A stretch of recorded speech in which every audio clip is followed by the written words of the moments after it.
Welcome, Stain, as they say in 2026. And now I'm going to say my tagline again, that we've duped you guys into yet another video pretending to talk about Aristotle. Hello, Alex. How are you?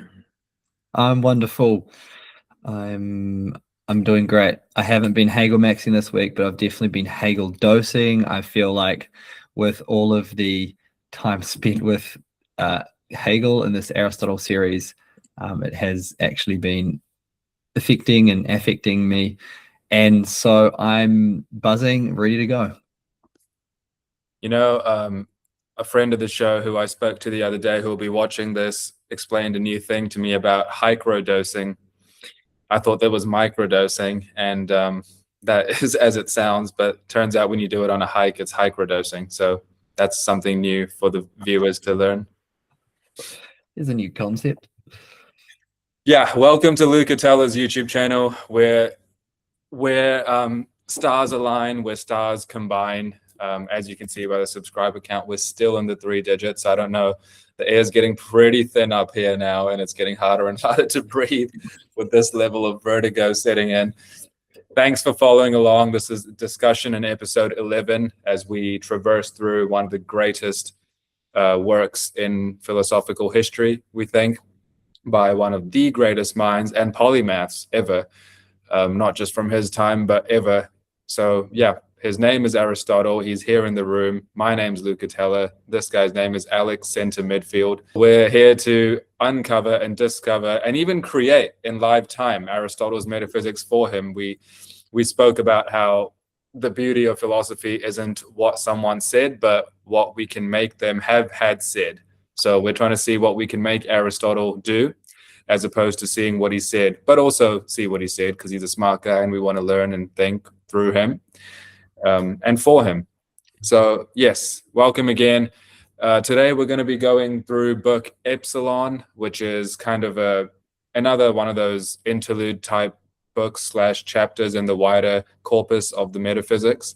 It's one where Aristotle once again takes a step back before launching and propelling us forward. So he's done this zigzag movement, upward and spirally type ascent many times already. And this is another one where he momentarily backtracks, lays the groundwork, sets the scene, tells us, I would say what I'm coming to learn now is a very typical Aristotelian move of process of elimination, and telling us here are the things we're not going to be doing, we're not going to be engaging in. Here are the ways you can't define something and move forward, at least for the purposes of what we're doing here. So it's not any absolute or objective, God's eye view statement he's making. And yeah, we'll get into it. It's called Book Epsilon if you are following along, and it's very short and snappy. And then the majority of this discussion is intended to be on book, what's the one after that? Zeta. That's the main one. Yeah, so we'll get through as much as we'll get through, but I've come to learn from individuals who are following along that they're really here to see our faces, and this book and this study is just an excuse for them to have more face time with us. So in that spirit, we'll get started. But yeah, welcome again, Alex. How are you feeling? Feeling great. And I just noticed something felt up, and I just realized you kind of look about 5 years younger with the beard no more. So hope your viewers like the more youthful Luca. Yeah, I like what you said in how in the series we're thinking with, through, and for Aristotle. I think all of those are deep and profound, and what you can do in the spiritual community that comes alive in conversation and exploration of ideas. We're thinking with Aristotle.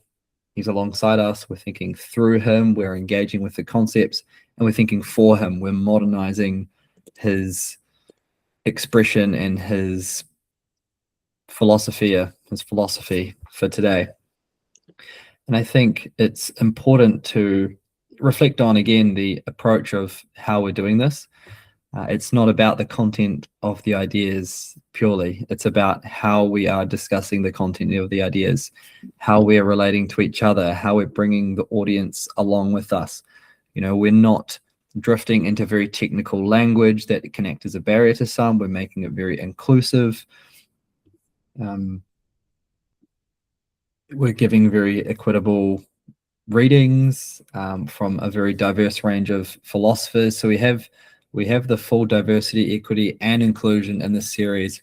Smash like for Let's smash go. like for that.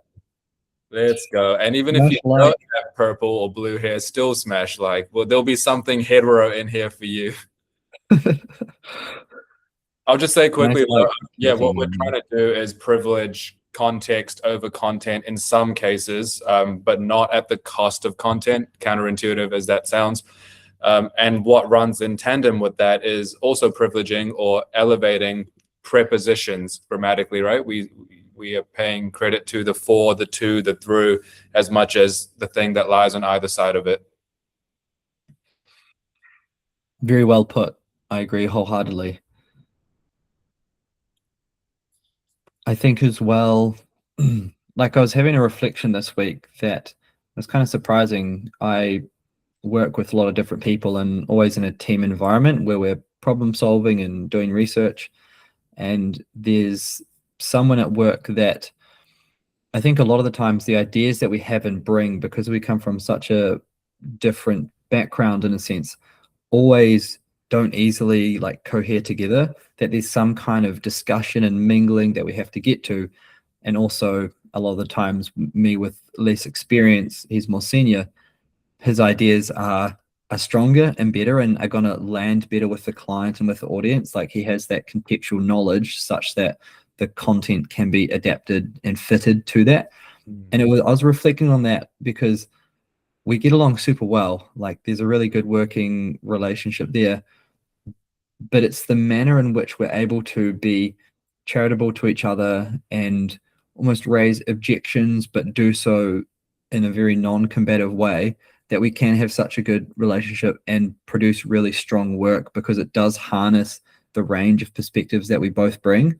Whereas if it's one that's chipping out on the other or negating the other, you don't get that same synergy. You don't actually get the broadened perspective. So because it's the context and how you're discussing that allows you to actually create that stronger content that you're bringing to it. It gives you a greater range of experience that can coalesce together in what is said. So yeah, there's really it's profound to see that at work, and also why something like the way in which we are discussing the ideas becomes equally, if not more important in some cases than the content that we're discussing. Very well spoken, and it's always nice to get a bit of a snippet into your like anecdotes. And I didn't even know you have a job outside of this, so it looks like you just say yes to everyone. But yeah, man, I think the combat bros might say that there's a healthy and upward synthesis that arises from combat, but there's a serious prowess to the temperamental predisposition and precondition required to be non-combative and still experience synthesis. And I think that's kind of what you're paying nod to, is like you can engage in non-combat, still synthesize, still coalesce meaningfully in a way that was not possible individually. Yes. And combat is important and necessary if you're someone like Jordan Peterson, who's, on a mission to, stand opposed to some grounds. But if you're open to opening into a more collaborative and transformative mutual process, then okay, non-combative has a real role to play there. So there's different roles that each do, and yeah, that's all. It's all wisdom is always the case of mediating between when to do this and when to do the other. Versatility, like the great polymaths, like Pythagoras, like Michelangelo, and like first and foremost Aristotle, knowing when to shut up about zoology. Like if he's at the symposium, he's not going to talk about just random shit that doesn't fit there. He knows when to stay mum. And I think that is the meta skill that we're all trying to integrate, is wisdom, not knowledge. And we have love of it. We have love of not just philosophy as philosophy, but philosophy as theosophy as well. So yeah, many things, many strings to our bow, and hopefully more and more. And something we always do at the start before we get into the recap that Alex will do shortly is I'd like to set the scene with a quote that will yeah, I guess bring in a mode and a motif for the discussion coming in, and it just kind of hangs in the air. And we can kind of do with it what we want. And even to not talk about it is to do something with it, of course. So I was thinking a lot about the term we coined together a few episodes ago of noble neutrality and like a healthy detachment, which is different to just a objective, again, God's eye view vantage point that a lot of the modern science bros will advocate for, of there being a possible view from nowhere, say, often called an Archimedean outside point, which is something I learned this week. And then it got me thinking more about Archimedes and how impressive this man was as well as a human being, mathematician foremost, but many other things as well. And I've been really privy to firsthand now Aristotle's self-awareness, his, you might even say, noesis in some of these middle chapters and books in the Metaphysics, and how he's just kind of very deliberate on what he's doing. And he's got these stop lines that he sets for himself, but within reason, but then removes them. And he's just very in control. He reminds me a lot of Apollo Creed and the energy that Rocky's trying to synthesize in those second and third movie fights that's lacking in him when he's just on the upsurge through pure instinct and impulse and believing his own narrative of endurance. So yeah, kind of a man in great amounts of control. An example and a quintessence of that would be Aristotle. But to bring in the Archimedes angle again, and to give us a quote from him, he's someone who's often rubbished away as being overly fixated on what is possible only objectively. But what I love from him was a quote I heard, which was, and I read out, "Give me a lever long enough and a fulcrum on which to place it, and I shall move the world." So it just reminded me of the latent and very childlike positivity and belief, very like, yeah, wide-eyed belief in something that just set the conditions, set the boundaries for me, right? And then I'll take it from here. And to have the gusto to think that you will in fact take it, all that needs to happen first is that the scene needs to be set, is very positive and almost like theatrical and vaudevillian in its nature, which I really love. And it really just amalgamates the two energies of the dry and the wet. And Aristotle does both those two a lot in these middle chapters. So any thoughts on that, sir? And then we can get into the recap of previous discussion and then into the discussion proper. To me, the quote just has semblances of, the drive of someone that's close to their drive rather than too close to their desire, where one can lead you astray, but the other can just set you on a momentum and emotion that is self-causing. It's the kind of energetic and emotional explosion at the heart of us. And yeah, really, when we have that stage set, when we have a fulcrum at a certain point, and we have the lever, when that internal working is aligned, then, when the clock starts, the hands keep moving and don't stop. Many strings to our bow and many arrows in the quiver. We'll kick us off into the recap. I think so we're on episode 11 here. 2 ones ago, episode 9. Really like a one statement synthesis from some of the key points in that we need to take into the one we have is Aristotle used deterministic logic when it should have been dialectical. But the question that is left for us is just how wide does he leave the door open when he gives us the concept of a dialectical substance? Just how much of the innate becoming and process of reality is there within his concept of substance, such that we can keep it and hold on to it and renew it for today in a way where it has a kind of open-ended or a continual nature to it. Because if you invent a concept and pin it down to a certain time, like if you invent logic, as Aristotle did, and pin it down, what we're going to find is that needs to be overcome. There's certain barriers to its extent of enabling us to know things that through our historicity, thousands of years later, that same logic might not hold for the problems that we have today and for the new science that we have today, etc., etc. The old logic, the old mechanics doesn't work at the quantum scale and doesn't work at these like hypermassive scales as physics today. So we need to update things that we always thought were permanent. And so Aristotle used deterministic logic when it should have been dialectical. He also, with the law of non-contradiction, had it very set and grounded in what he meant and what he wanted to identify. It's interesting that he didn't quite have this dialectical form of logic as he did for his substance. So we're focusing more onto his substance now, and we can kind of reveal that as we go. So really interested for that. The episode 10 then was where we really got into Aristotle's lexicology, right? His study of concepts that he needs, a bit of the ancient dictionary, which we found was actually a thrilling time to read and to go through and to discuss. We pulled out some of the key words and terms and kind of passed them about and kind of, wondered on them.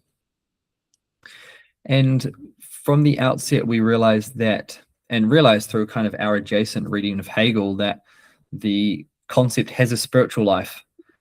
This podcast has a spiritual life, and the concepts discussed in it have a spiritual life.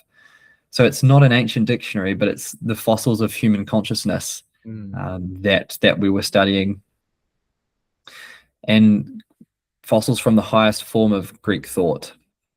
And what we really wanted to ask there is, do these concepts hold the weight that we need them to, right? Do they capture enough depth, and not to be circular, but do his concepts have enough substance to stand the test of time?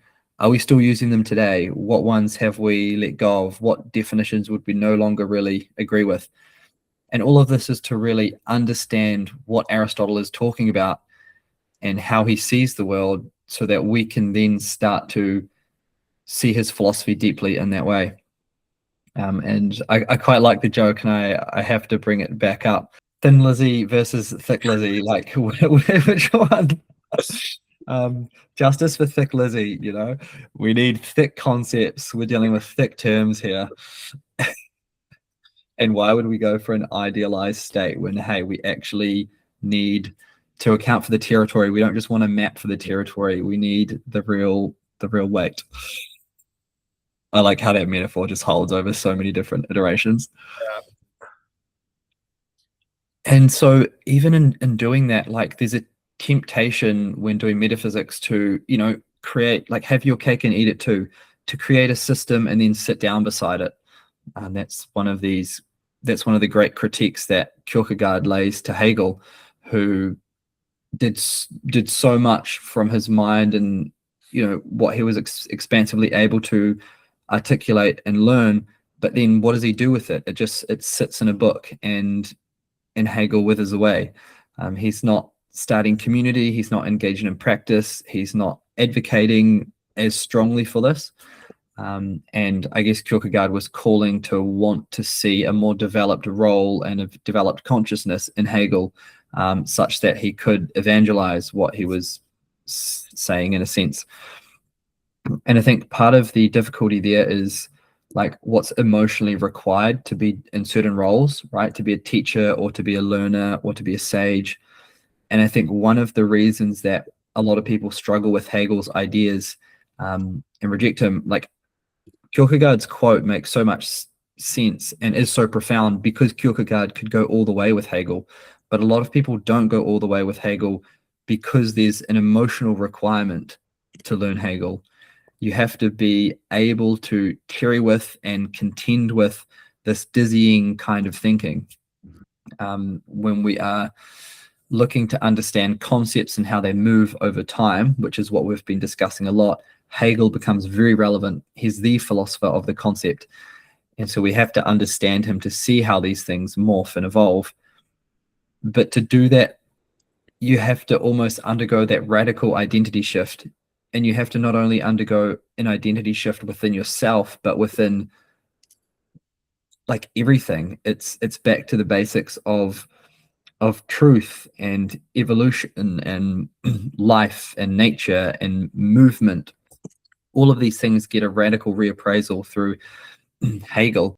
It's a particular form of cognition that's required to undergo that, to go through the roller coaster, to then, once stepping off, now actually know what it's like to be upside down in the air and know what it's like to be with the fresh air and going at pace and to like see the truth of things.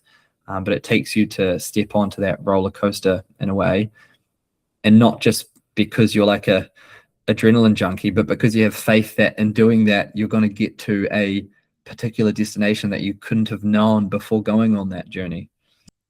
And I think this is just demonstration of how we're being contemporary in our thought. As you said last episode, we're taking up Aristotle's challenges and putting them in dialogue with modern philosophers, and with ourselves. It's the spiritual community of all these philosophers that come into these discussions and are present, and that's us doing philosophy not from the armchair. It's us having skin in the game and putting ourselves out there and our ideas authentically letting them show up, so that they can really contend and get this rich sparking and transformation.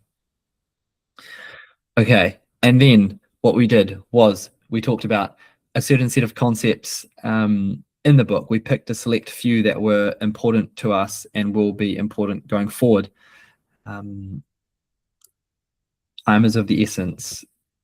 So we covered potentiality, we covered necessity or necessary, we covered beginning, cause, and nature, and substance. And I was reflecting on this, and it felt like what Aristotle was doing a lot with these definitions was giving us a lot of different senses and showing how they ultimately all help us to clarify its reference. And in a way, it's like a very poetic, it's I guess unpacking the poetry of a word and then giving us that concept and kind of tying it up in a bow. Here you go, like this is the power that you hold when you weld this term. And yeah, it's almost like in 1984 how words in our language of what we're saying has so much influence on us. And I think what we to stay with that, like truth is power and language is power in Orwell's 1984. And when you can control the language game, you can control the thought and consciousness game.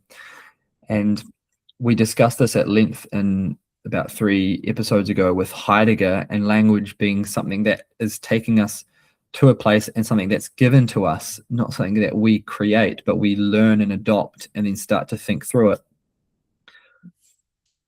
And it's almost like Aristotle is the inverse of the Orwellian nightmare. He's giving us these terms laden with beauty and with gold shining forth from them. And only if we can, take the time to be with Heidegger and Aristotle, that we get such great access to these beautified concepts. And I think of the way that Maori language is able to already has this encapsulated. In all languages, you have this poetic ability, but I think especially in Maori language, you have such layered meanings and words, and it's not as like differentiated and categorical as like the Western language and Western consciousness, but there's a lot of the interconnections between things are seen. And so when we look at a word like whakapapa, that literally means to lay in layers. It carries, you could use whakapapa in a range of ways, and it could mean a lot of different things. It could mean, your genealogy, your heritage, your ancestry, but it also means the land that you came from, the stories you were told, what mountains were close, what rivers were close, your identity and your belonging. So all of those terms are there in whakapapa, and when we use it, we can invoke more or less of those depending on the context. But it gives you that ability to really open a concept or open a term to have such a depth, which is really beautiful. And we touched on in the episode how Kendrick Lamar does that brilliantly in his raps, and that is what makes him one of the greats. Is he's doing that all the time with his rapping, and Shakespeare's doing it in his writing, and Mozart's doing it with his music. Like, it's that deep conveyance of meaning through a singular, almost, reference. And I think I'll just go into that a little bit for substance and then wrap this up, because we're going to be talking about substance today. What we learned is that for Aristotle, substance isn't like a thing. It's not, of my phone, this is the rough exterior, like this is the substance of a phone. Substance is a moving dialectical concept. It's what's like there about the phone. It's about its definition. It's about its essential qualities. It's about how it presents itself. It's about what is necessary to it, such that if it weren't there, it would be destroyed. That's what substance is. It's its essence. So, yeah, I think it's good to like keep that in mind when we go through today, and know that substance is this almost presencing of something, of an entity. I think I'll leave the recap at that. I'm excited for what's to come. Did you have any other thoughts you'd like to add and bring in about the recap, and then any responses that have come up there? There's a really famous quote by Hegel on Napoleon. I saw the emperor, this world soul, riding out of the city on reconnaissance. It just makes you wonder that he does have this capacity and perspicacity for the sublime, and perhaps he has that because he knows he lacks that. Yeah, I mean, you were kind of hearkening to it a little bit, but the importance we've been really surfacing in every single episode in one way or another of pairing practice with theory, not to becoming a theory cell, not becoming an adrenaline junkie as well, experience for the sake of experience without the integration that needs to happen post hoc. But what happens when you perfectly couple practice with theory is praxis, a term that Aristotle uses a lot in Nicomachean Ethics. And this is different to simply practice. It's not just the old way to say practice. Praxis actually means prudence. And the reason we need to give context to that is because prudence, post-Christian involvement, means something like sexual restraint. It would be imprudent for a woman to stand on street corners every night. That's not what he means when he says praxis or prudence. But yeah, essentially just resurfacing this idea of coupling practice with theory, and that being what's most important. And with appropriate praxis, you can take the theory and turn it into theoria. You can have a much more profound and transformative encounter with theory that leaves you in a different state. And that theoria is ultimately what we should be doing with theory, but it has just become something for the armchair philosopher, and for the armchair academic. Like, yeah, it's something that, like, tendency to retreat into abstractification and intellectualization is something that very much extends a broad range of disciplines. And that's right, it's because it's without its praxis, so it's decoupled from its environment. It's so strange. It's very like, yeah, it's decoupled. It feels like we're maladapted, we're dysfunctional as a result of that decoupling, and experiencing like a cognitive domicile of sorts, where we had a home, we had streams of thought, we had neural pathways that befitted us, and now all of a sudden we don't.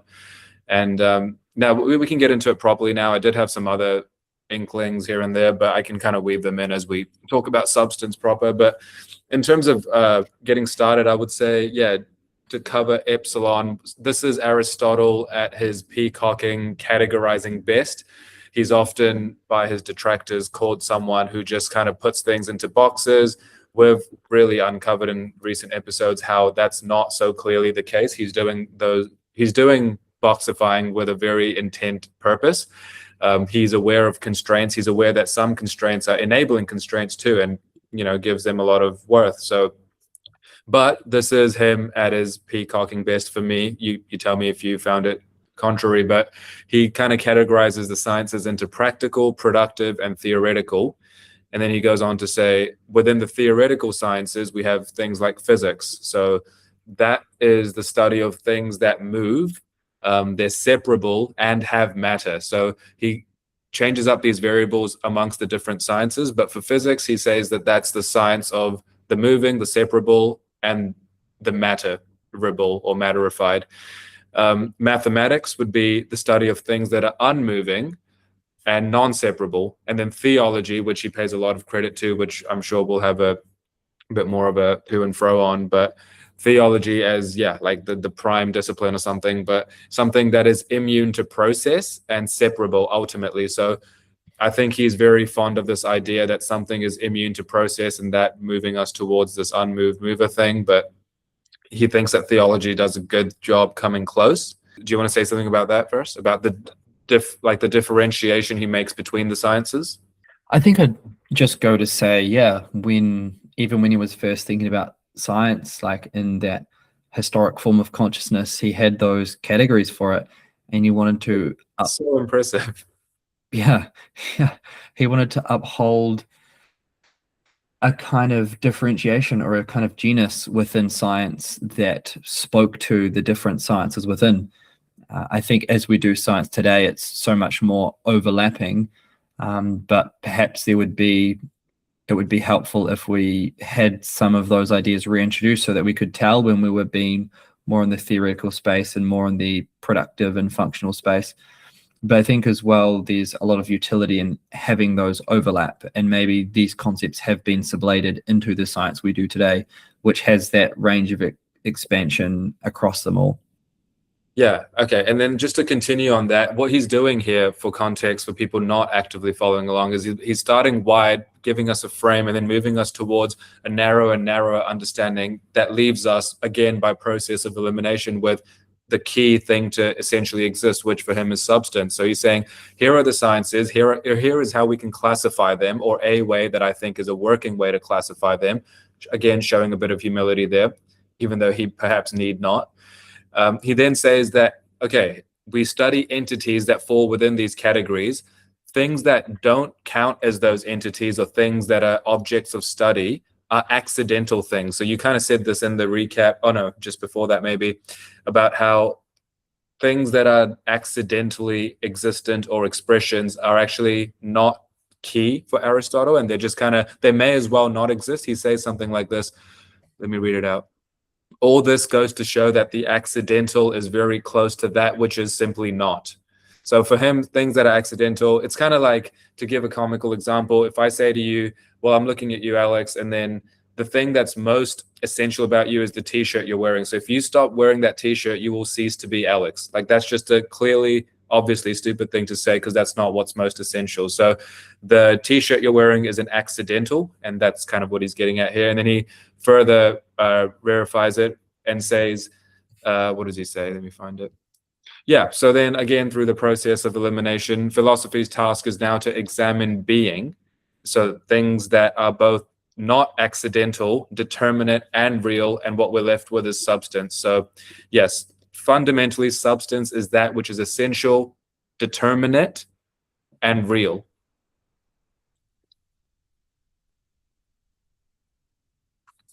Yeah, non-accidental. I like that. It's a good term because it's kind of funny. Like it's interesting the way that accidental properties mix into essences. Like, is there not ways that, okay, accidental properties do change something so much that it would seem that the substance is different in a big way? The example Aristotle gives in the book is, the skin color of someone.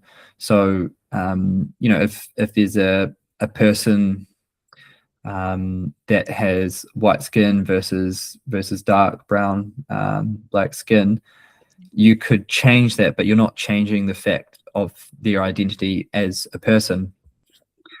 Whereas, yeah, if you took away, it's to show that the substance still stands, and like you said, in a bit of a better way, and more to Aristotle's point, if I change my shirt one day in, one day out, I'm not changing a lot of who I am.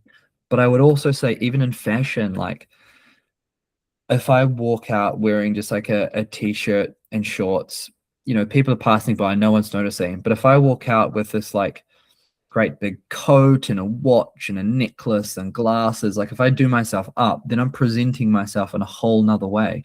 And I think of like Heidegger's phenomenology, and even Merleau-Ponty's, where the whole perception of me and the meaning that I carry is entirely different for someone else. Even though it's still me, they're still seeing a person. Like these accidental qualities of being have so much influence on our subjective lives.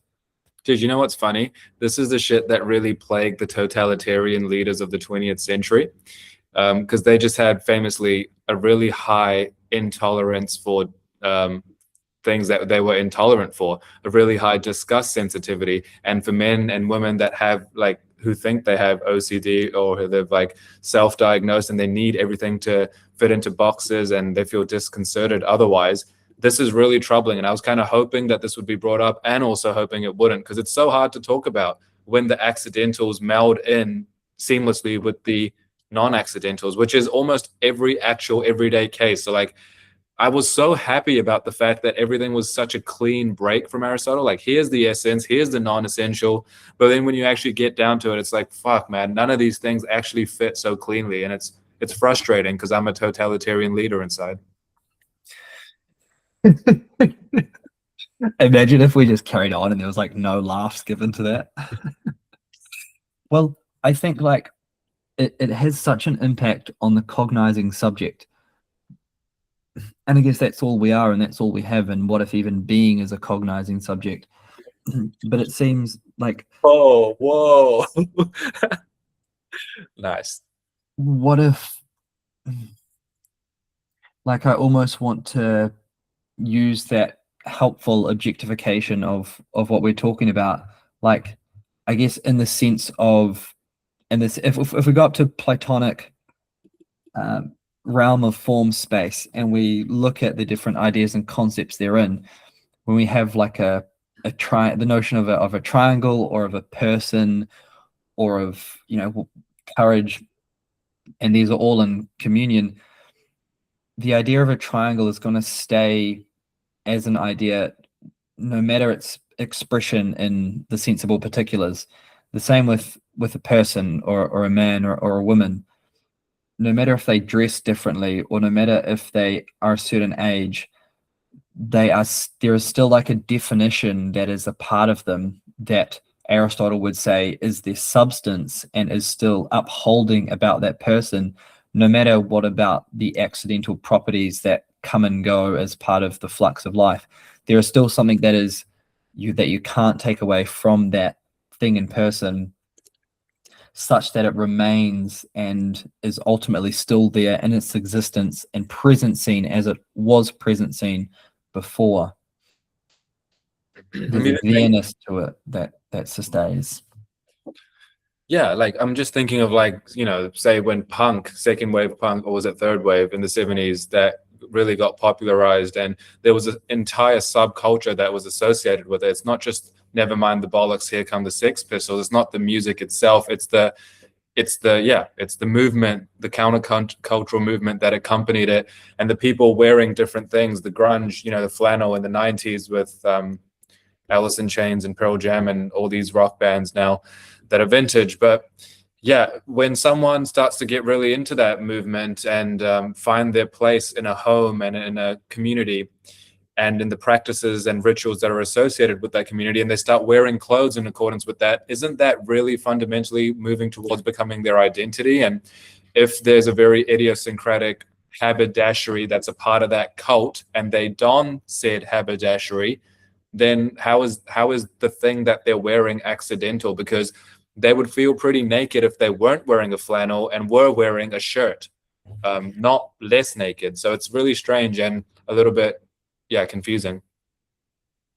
100%. And it goes to that transformation of identity is something that is super vogue at the moment. Like it's almost at the level of, this is just something that is naturally kind of erupting from people.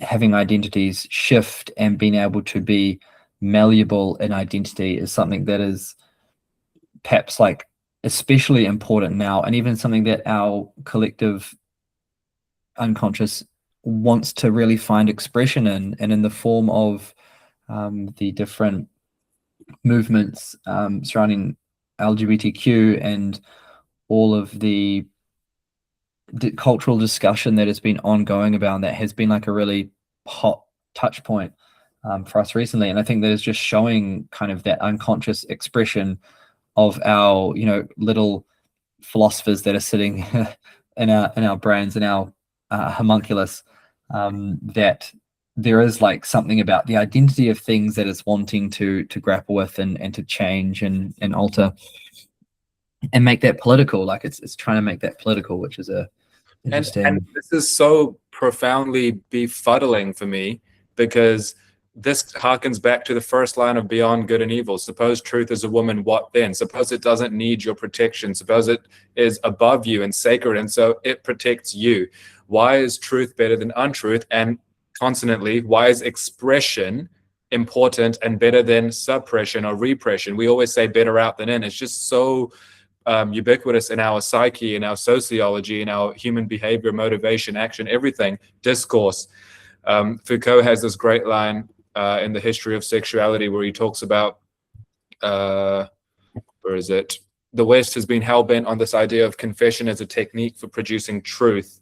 When the telling is not motivated by an internal imperative, it is coerced out of us by threat of violence. The great inversion. We no longer view the ingrained desire to confess as a power that constrains us. It seems to us that truth demands to surface, expression demands to surface. If it doesn't come out, we think it's because there's a constraint disallowing it. So yeah, there's all these really fundamental existential ideas tied into this identity transformation, and it all boils down to substance and what is accidental and essential. Because how can something as important as the clothes I wear that are so potent in deciding what I feel, like you think about how confident you feel, how easily you are willing to smile at a girl and try your luck and approach her if you're wearing this type of clothing and your hair's looking that type of way rather than the opposite. Like this can surely, like the clothing example is comically obvious, but not in the way that it's used and utilized. It's actually kind of wrong. Like clothing is the worst example, and the things that are most accidental and removable are actually very essential in their removability, right? We talked about this, I think it was in episode 4 or 5, if you remember, the king's ornament, the emperor without clothes. And wow, okay. Isn't that crazy? Because the fact that the king can remove the crown makes him most a king. Isn't that essential? I'm following, man. No, it totally is. That's what we talked about. Like the crown that one can take off makes him the king, gives him his essentiality as the king, because he's not bounded to this. He's bounded to the boundless, so he can take off his identity and have that. And the boundless doesn't persist through change. How can the thing that persists through change be de anima?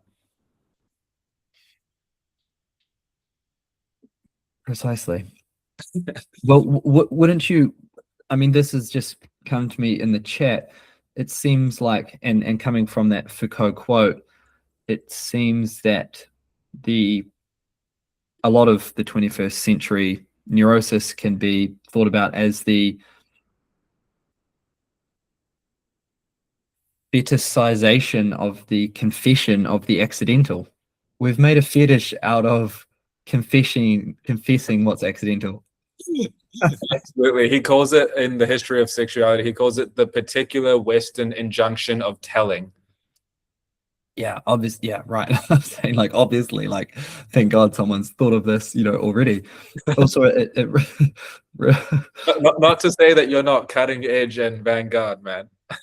Well, when you get into the same place as some of the deepest thinkers, then that's a sure sign that you're on some sort of path. It also reminds me of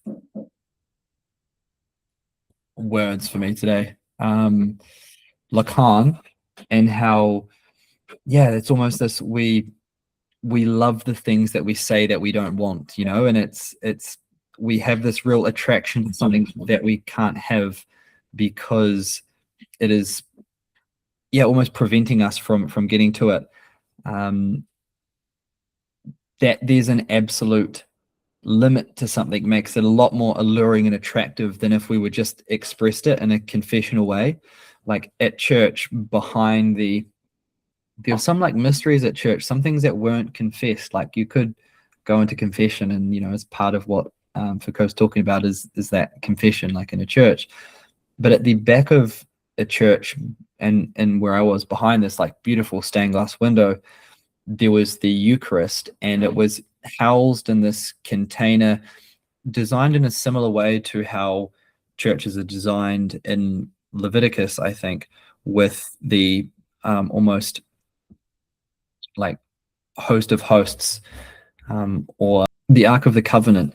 It was laid out in a way whereas the almost inmost point was somewhere that only priests were allowed to come and go. So there was this absolute that was kind of barred, and that was where you transition from the sutric into the tantric, and it became something that wasn't the common knowledge for people. It wasn't the almost happy stories that they got, but it was behind there that the priests could go.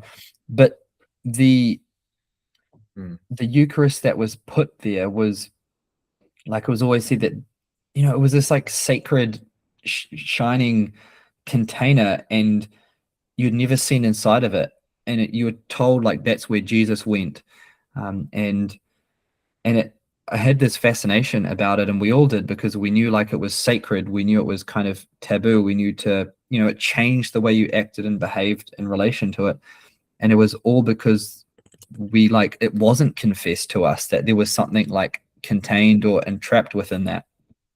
And I think it is, it's a similar semblance of being really attracted to the things that we haven't quite received yet. And it also relates to Lacan's point of the obj petit a, the little a, which is that exact quality of fascination that we get towards something that we cannot get, that we're ever deeper fascinated by.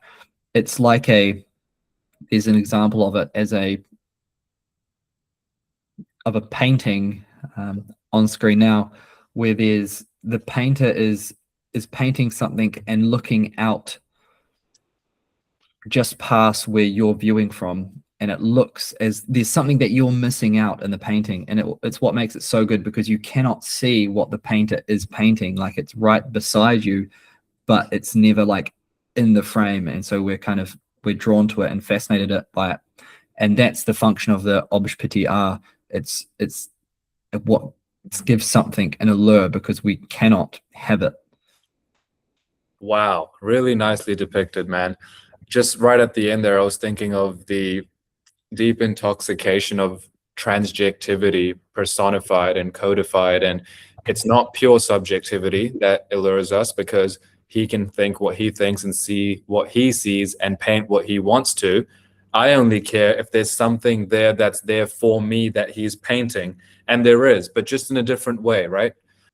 The other thing I was just going to say, sorry, I'll quickly add on. There's a really retarded sentence structuring by Aristotle, once again, like a 12-year-old girl's diary in book Epsilon, since we're still on that. Listen to this. But since it is in thoughts and not in states of affairs that composition and division occurs, and since that which is in this way is a different thing that is from those things that are in the standard setting way, we can pass on from that which is as being true as something that happens to a thought process.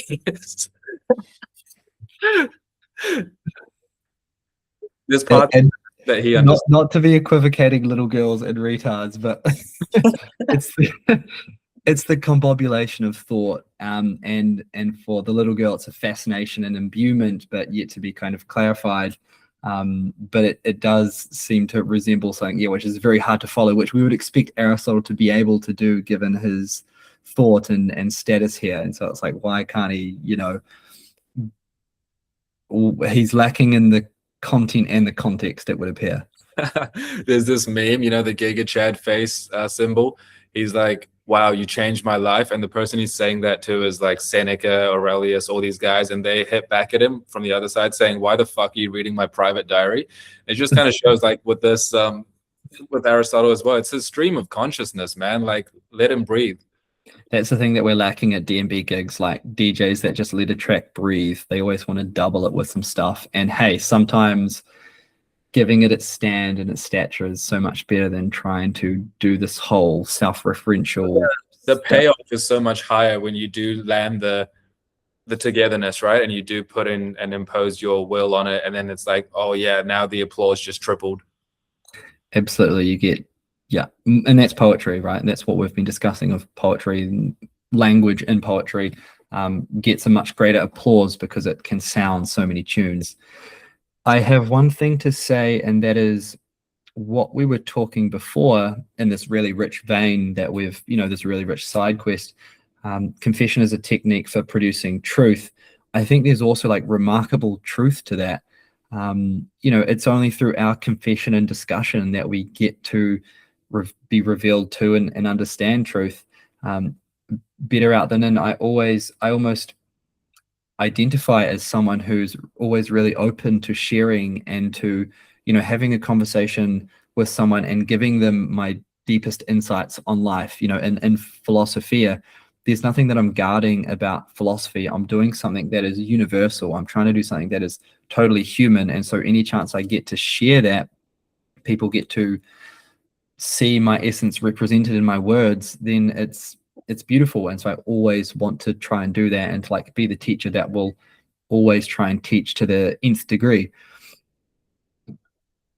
And so it's a little bit of what Foucault's almost, what we're seeing here is that it's harkens back to the Niels Bohr quote, where the opposite of a statement of a true statement is a false statement, but the opposite of a profound truth may just be an equally profound truth. Yes, that's perfect, man. And I just wanted to clarify on my end as well, when we vilify the representation of facts as a definition of truth, we're simply vilifying it in its impropriety across modes. There is a place for better out than in. There is a place for truth being defined as veritas, as the Cartesian model as being supreme, as there being a place for separation between mind and body. But it's just in the rich vein in which we've been speaking in the last episodes about truth, closer to unconcealment and disclosure, where you run into all sorts of troubles when you try to reduce truth into that definition and classify it into that one tiny thing. And you kind of put it perfectly when you were speaking about Maori as a epitome of truth, as truth being utilized in the way that we want, powerfully and multivalently. It's a remarkable language that for most people that are watching, they won't be from New Zealand or won't have grown up there, but it's one of the native languages alongside English and sign language in New Zealand. And it's got a completely different alphabet. It has fewer letters in the alphabet, but the way and the potency in which those are utilized, just really remarkable. And it really shows in poetry and song, waiatas as they're called in New Zealand. And also, I just wanted to fuse that with something I read in Aristotle's Poetics, which is that one of the key premises of poesis is that the dramatic is a more proper mode of poetry than the narrative. And that's kind of what we're getting at. There is a place. Simply, there's a place for this. There's a time for that. This was the one thing that Socrates claimed he knew how to do, was ta erotica. When Socrates is famously asked, why the oracle, or he goes to a lot of experts in domains and reveals that they're actually quite lacking, but then he himself doesn't claim to be the expert. He just claims to show that no one knows, and he includes himself in that. And that's why the Delphic Oracle says he's the most wise, because he was the only one that knew that he didn't know. And there is one, like, it's not for him just to kind of completely negate his status and like undermine himself, or to, like, as you said, like have people to go, no, but you really do, like his buddies to go like, no, but he is actually a king. Like, he's just not wearing his crown at the moment. Like, that was not actually where he was going with it, because he did say, I guess where he was going with that, it was saying that like wisdom is relational, that he can love wisdom, but he cannot have and grasp and know wisdom like that. one thing that he says that he does know is ta erotica, the principles of the erotic. And I think what this translates to is essentially how close and distant to be with things. It's that art of proximity and fittedness. And as we're talking about kind of where things can have modal impropriety when they're set in the wrong place, like when we're just hyper Confucianism, or we're hyper, hiding the opposite of Confucianism, like containing, then we're going to be doing it in the wrong ways and the wrong times for a certain part of that.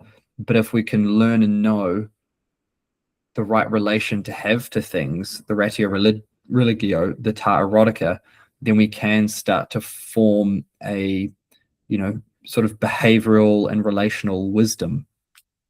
Hence the imperative to an ecology of practices in which these are nurtured.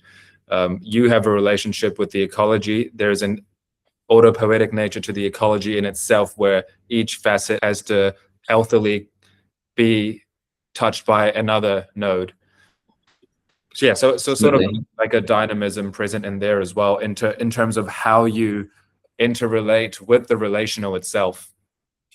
Yeah, and the ecology metaphor is great because it naturalizes it and shows you, within nature, this very rich and vital arena, how there is a lot of that wisdom already, presenced in nature, and the way nature is constituted. Again, smash like for words. But it's a good metaphor because it draws on the innate wisdom, and it shows how there needs to be a lot of checks and balances to the practices. That when we are talking about, and we talked about this earlier, praxis, the practice of a theory, it's not one thing that you can do and just zero sum, believe in that, take it all the way. Like, you very much need that range of practices, like whether it's dialogue based or whether it's meditative based or whether it's embodied based, a lot of these different energy centers. And to bring this back to Aristotle as well, Aristotle's definition of substance, as we heard in the last episode, was talking about the basic elements. Like, these are the basic human elements that we are accustomed to in our lives, and we need to have them all online and active in what we're doing and in what we're practicing and in what we're in relationship with, if we're wanting to get a fullness of our experience and our existence and our essence. And our essence is there too. Our essence is there because it's our substance that's spread, across these basic elements. I know there's a little bit of conflation and linguistic inflation, but in defense of vagueness, this makes a lot of poetic sense. That's a book, right? In defense of vagueness. It's something that needs to be a book. No, the joke from Matt Segal is that it's not yet written, but it's a great book that needs to be written. Okay. Well, he's done his job then by just planting that seed there so that it now officially lives. No, that's great, man. I thought when you said I'm going to bring this back to substance, you were going to say I'm going to bring this back to chakras and go on a white girl Starbucks tangent, but that's, thank God. You go. I'm also even just thinking of Edmund Burke's terminology of the fourth estate and media as being that thing that regulates and has that like ant's eye view. It's not bird's eye because it's not from above, but it's from outside looking in. That also ties in where, we talked about philosophy as philology. A branch of that is etymology. So where does substance come from? Go on. Wait, we never talked about that. That's completely new. Philosophy as philology. It was in episode 1. It was physiology, alchemy, and philology, wasn't it? I mean, I'll take your word for it. If you'd like to see who's right, please go back and watch the first entire episode 10 times on repeat. And comment who was right. Tell us that. We've defined substance as determinate, real, and non-accidental. But to bring in the etymological thing, substance, right? Substantia, standing under, but it's essentially just no pun intended, essentially something defined that underlies. Exactly. And by Aristotle's way of thinking, and this is a very familiar line, like what kind of techne, what kind of science do we need to understand what underlies? Is it something from just science itself, as he's talked about and as we started this episode with, or is it something that goes beyond that? And there's a quote here that's a good kind of wrap on this part of Epsilon, the book, is, quote, "If there is no substance other than those which are formed by nature, natural science will be the first science. But if there is an immovable substance, the science of this will be prior and must be first philosophy, and universal in this way, because it is first." And then later, also a quote, "The highest science must deal with the highest genus. Thus, while the theoretical sciences are more to be desired than other sciences, this first philosophy is more to be desired than the other theoretical sciences." Wait, the hypothetical first philosophy from the first quote sounds like he's a scaredy cat who's waiting to leave the door open for Jesus smuggling. Who would smuggle Jesus? Who would do that, you know? For those that haven't subscribed so far, have you at least signed up to this man's church group? Yeah, we're smuggling philosophy into Christianity is what we're doing. I think what these quotes go to show is that there is, Aristotle points to the fact that there is something like substance which is beyond, in a sense, what's there in natural science and nature, that there's something that we need to apply philosophy to,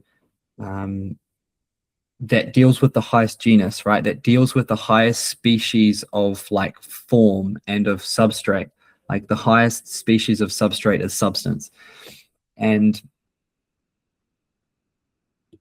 we then next get on to explore it. So I think it's just that quote's a good marking point for us to continue on to the next area.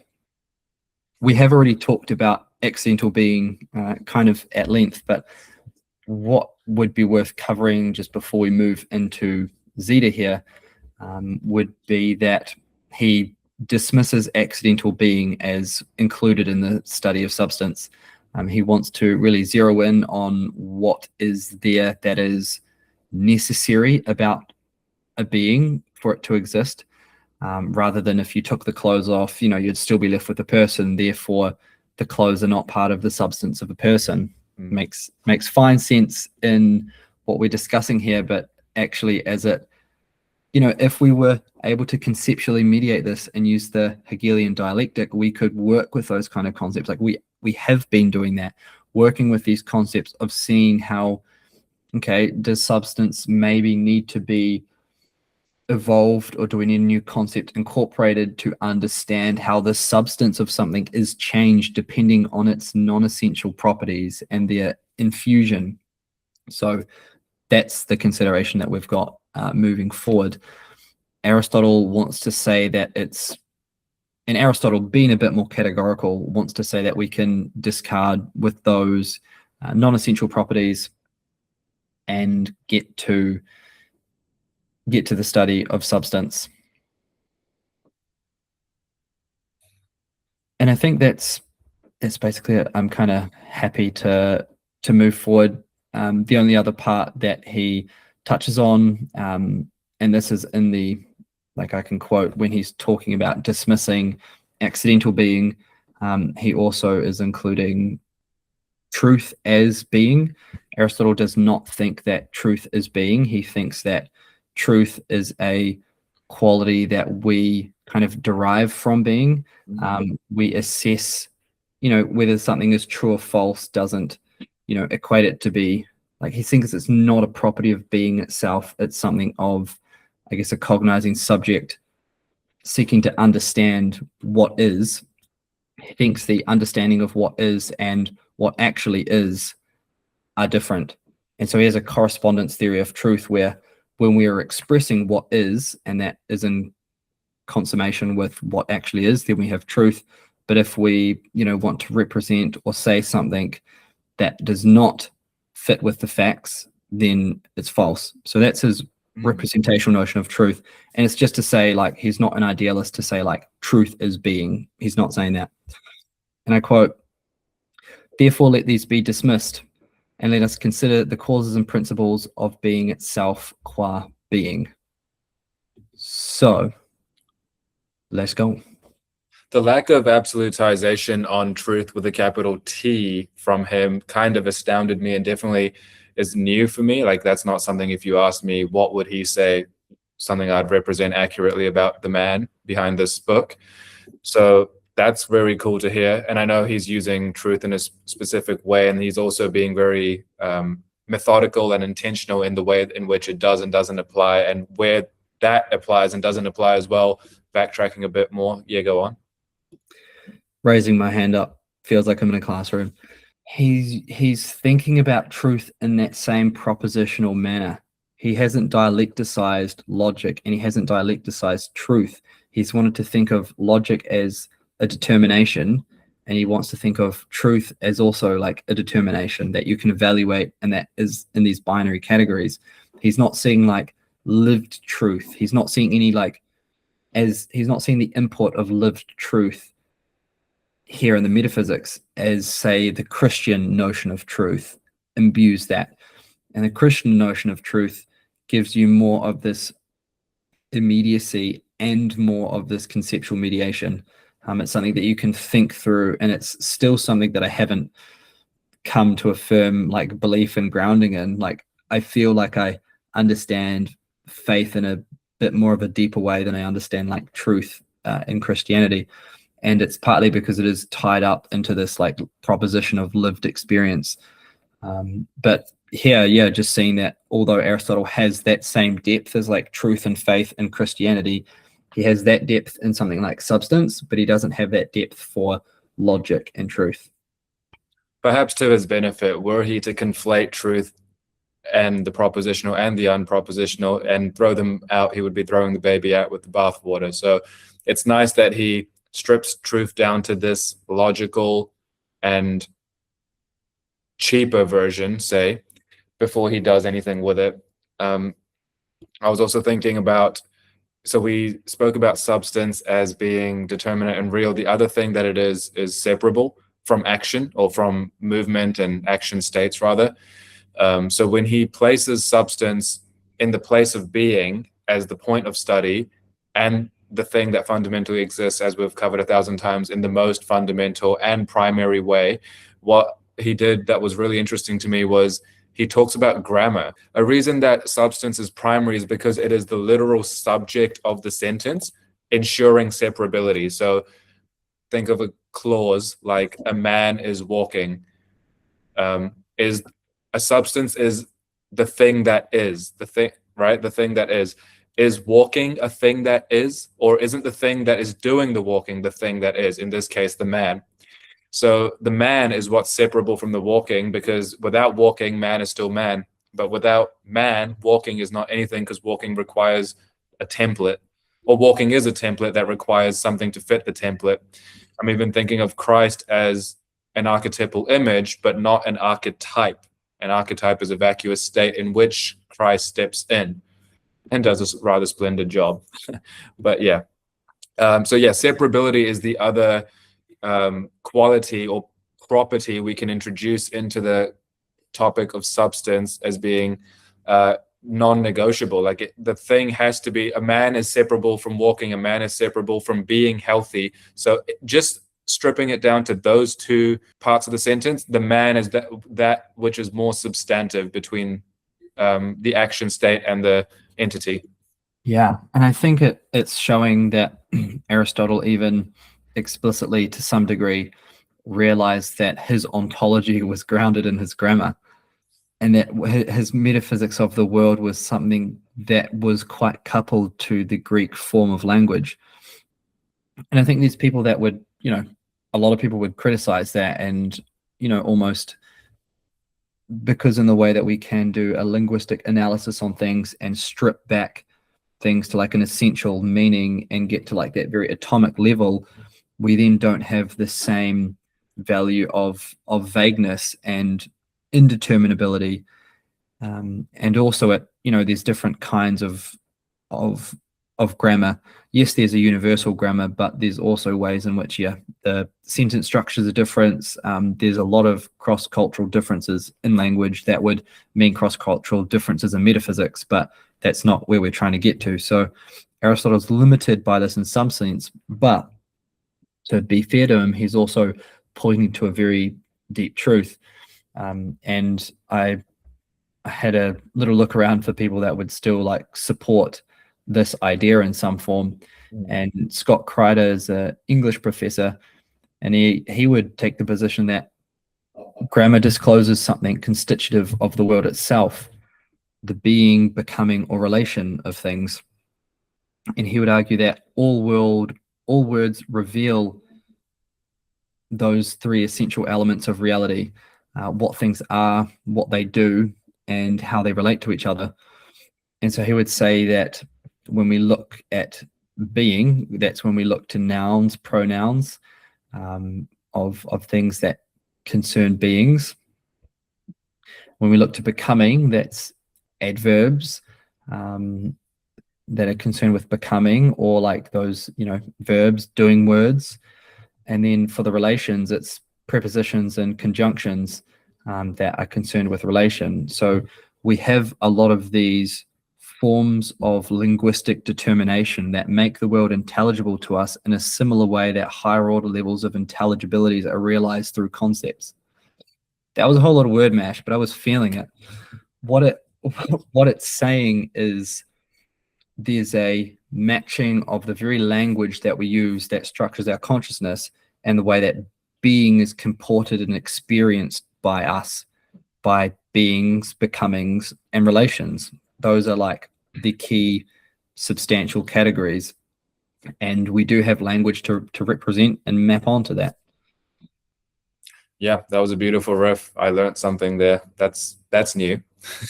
Now, yeah, scholars of Aristotle, he's notorious for being an ethnolinguist, is the term I came across. Someone who thinks that language is fundamentally tied to the people, the movement, the culture of the time, and the people that are enmeshed in it. And yeah, the limits of my language are the limits of my world, in a sense, in a nutshell. I was also thinking about, just silly examples, like walking around, seeing something and saying that is a tree. We gave the example, the quote from Krishnamurti about telling a child that that thing flying there, that coalescence of energy, is a bird. And then he stops wondering. When you say that is a tree, yes, there's that bird, same principle you can extrapolate of the wonder ceasing to exist, because you've reached exhaustion or completion. But there's a tangential thing going on there, which is, why are you saying that is a tree and not treeing is occurring? Because there is nothing finite and finished temporally about the fact that the tree is there. So there's a y and a z axis to this as well. I actually love that. I want to start doing that, like not calling things by things, but just like phrasing their states of being. Well, okay, so the etymology of the word is weird, W-Y-R-D, which literally means destiny. Like our utterances determine our lived reality in a way where we're breathing them into life. And so the potency and the power of telling and language more widely is so much higher than we even think. Oh yeah, it's even that aporia of having that transformation take place, like, and it's still sticking for me, like treeing is happening, like when I'm walking past a tree, like it's not just there's a tree, although that's a helpful left hemispheric categorization. Treeing is happening as you're happening. You're not a human being, you're a human becoming. It's just a fallacy and a stupidity that we call ourselves human beings. Even when I say I, it's like I means me, meanings thing, that is I here, but really it's a becoming of self walks past a happening of tree.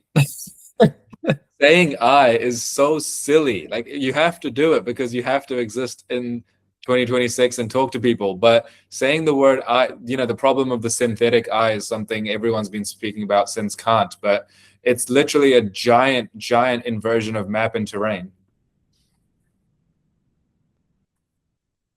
Yeah, and it's interesting, like it's the way that the substance of something, when we get it wrong, like when we mistake its accidental properties for its essential properties, does take on that life. Like there's a quote, what you believe in as real will become as real. Life is the great placebo effect. You know, this is quotes that come from me, and it's just, but it's getting at that kind of state shifting and permanence that we summon into actuality by our own conceptual determination of the thing.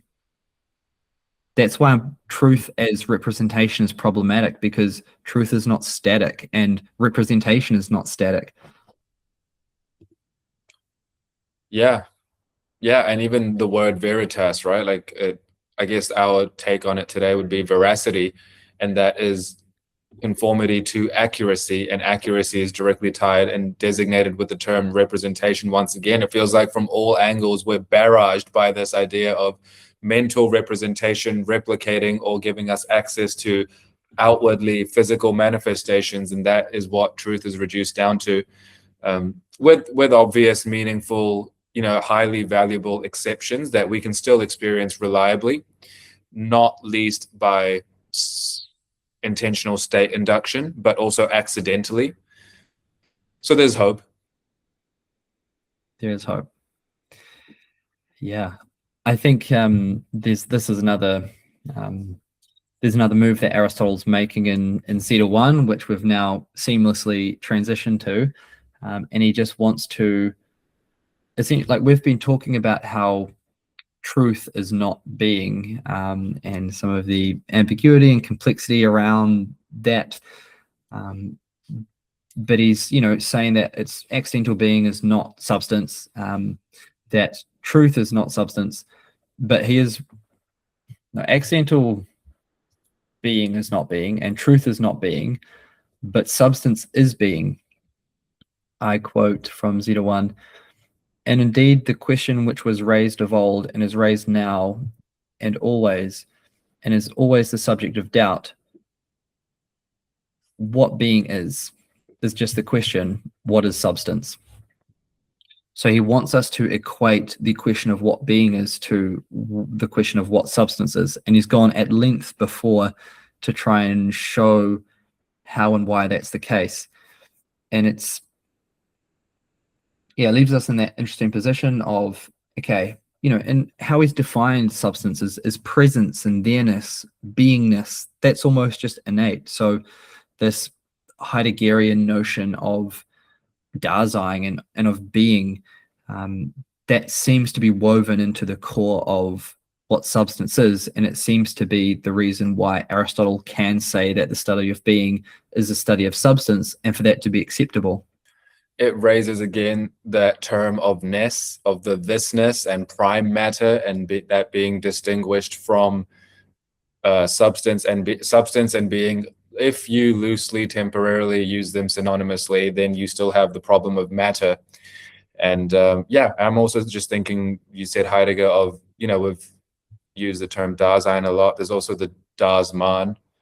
There's the theyness.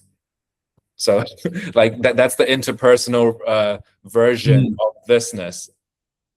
Cool. Does that have a place? Because we're talking about process ontologies contemporarily, and so when we speak relationally, what happens to this dead prime matter supposedly that we're objectively studying, when it's like people that are moving and it's trees that are treeing?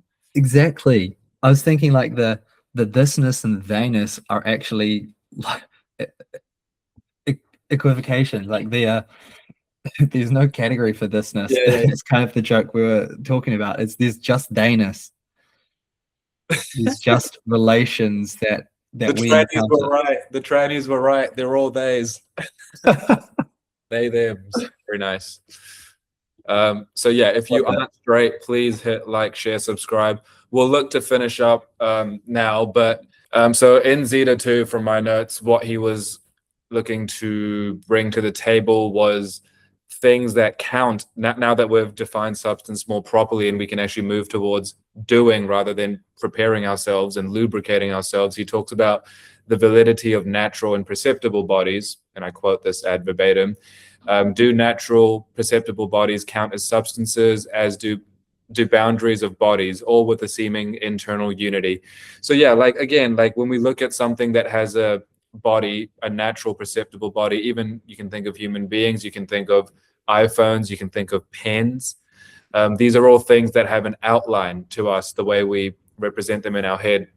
They all have a seeming internal unity. There's a place that I can point to in front of me that I would be pointing to my iPhone. There would be a place 3 meters to the left of that where I'm no longer pointing to my iPhone. So there's an internal unity to where the iPhone begins and ends. And this is not something that's controversial to us in our day-to-day perception. Can we, the question from this arises that can we construct a metaphysics that doesn't require non-natural entities? So things, again, elevating and privileging those things that are immune to the process of movement and change, as he did right at the beginning. Can we conjure up a metaphysics that incorporates but doesn't deliberate too heavily on things that are inaccessible to the senses? So yeah, I mean, he's just directly talking about forms, I think, here, Plato's forms, but what's the worth, what's the validity of those? Can we have a metaphysics without those? Can we have a metaphysics where those are accessible? Are the types of questions he's asking. But ultimately, he's just laying down the fact that, yeah, one version and instantiation of substance is literal things that you can perceive, right? 2 C's, things that are natural, things that, that's what we know. Can we do something with the non-natural entities as well, as where it's more open-ended? Yeah, I had a great thought pop out just on the back of that, and it's about how, yeah, it's almost like what's the extension of this here? Like in Zeta 2, he's really asking the question of substance qua substance. What is substance? Like we've said, the study of being can be the study of substance. So like, what is it? Plato has said something about it. Okay, is it only experienceable through sensible particulars, like through our sense perceptions, or is there something intellectual about it? Can our nous apprehend it? Is it, for Kant, the thing in itself? Is there some limits to our own, conception of that? I think, as we've said, Aristotle didn't have that rich notion of subjectivity that we use today, and so he didn't, I guess, ask a question as clarified as that. What's interesting is, how we have string theory and it's like totally not provable and it makes a whole bunch of predictions, and we've been like wrestling with all those predictions for ages, and then 40 years later we're like, oh, this isn't based on any sensible particulars, this is all theory. Like, and how that's a massive problem in science and physics. It's refuted now, right? String theory. I mean, it's kind of in this in-between space, right? Of like, there's some reasons why you could believe it, but a lot of reasons why you shouldn't believe it. And the interesting thing there is, and this is maybe going a bit too deep, but science wasn't able to properly dialecticize itself. It's just this form of intuitive knowing. It's saying, well, this and this, and it's trying to be dialectical, but it's not. It's been Hegelian dialectical and not Marxist dialectical.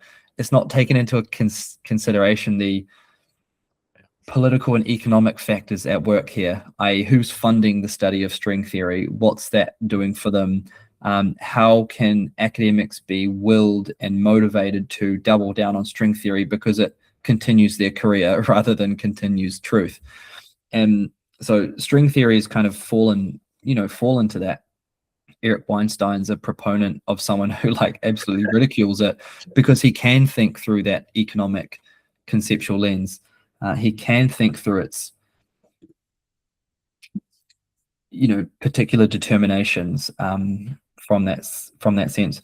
But I wonder if we could take a similar approach to substance, because it's all this like coming to learn what is substance and how can it extend to things that are not, understandable. So we know there's some real barriers to doing that, as string theory kind of shows. But like, how we can define substance, as Aristotle has done, is like tell us about its qualities and attributes. okay, so we know that, and we know we can apply it to certain things in this world that we can also sensibly verify, like with our senses.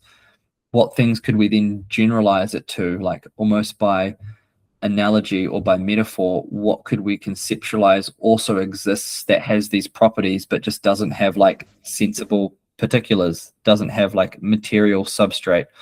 That was like one, just one thought that came up, of like generalizing this to like Plato's theory of the forms, right? Where we can have some kind of semblance of it, but we can't have confirmation of it by our senses. And so we almost need to generalize to, and what Plato did, posit it in a higher heavens, that had, as Aristotle says, forms, objects of mathematics, and then substance of sensible bodies. Yeah, and it almost, again, in a noble way, invokes the third category of the AB.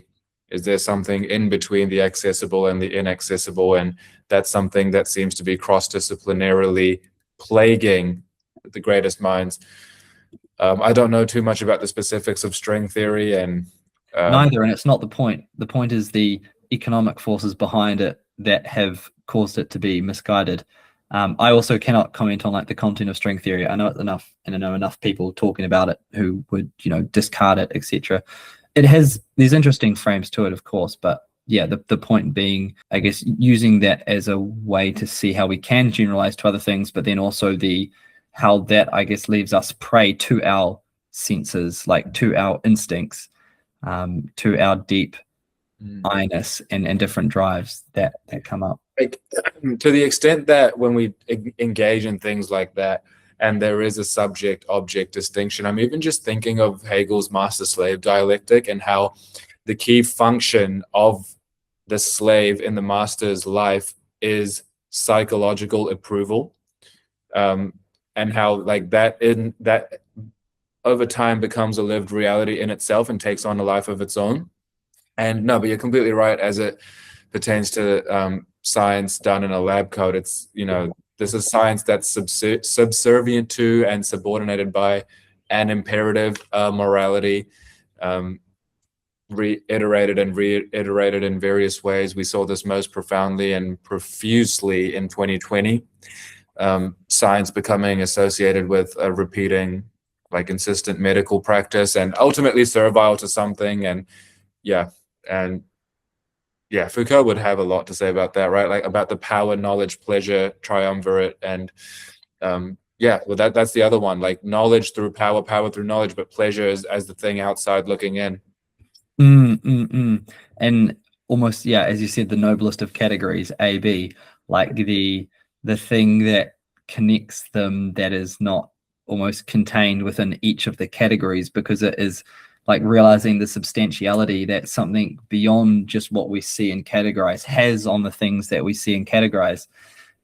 It's like that becoming of being and non-being that is at the core of everything that we see, but we do not see it as being and non-being there. We see it as a tree.